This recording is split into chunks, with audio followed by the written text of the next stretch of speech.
If you're a beginner or you're just not sure if your RDL form is correct, then here's a quick and easy tutorial.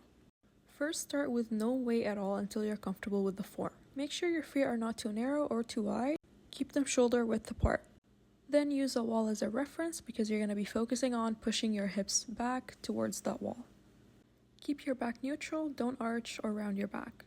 Now keep your hands very close to your legs and start pushing your hips back. Always think about it as a hip hinge movement, not a bending over movement. The goal is to have your hips reach the wall, not your upper body reaching the floor. Once you cannot push your hips back any further, then that's your range of motion. You stop right there. If you continue to go down, you're just going to round your back, and that's going to put a lot of pressure on your lower back, or you might even injure yourself. Again, the point is to fully stretch those hammies and not load the lower back.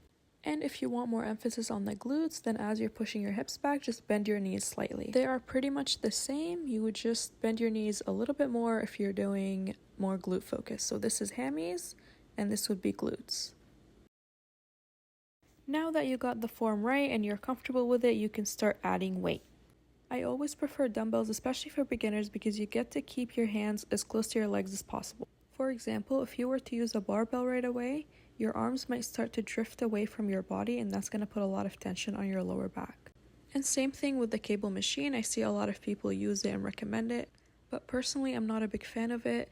That cable is very far away from you, and it's definitely going to start pulling you forward, especially as you start adding more weight. Whereas when your arms slide right next to your legs, it really helps you just push your hips back. So as a recap, use your mind-muscle connection to really focus on pushing your hips back and stretching the glutes and the hammies.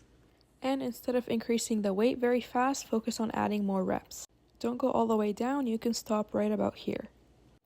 I hope that was helpful. Don't stress too much over it. It just takes a lot of practice, but RDLs are such a powerful exercise and it really pays off at the end.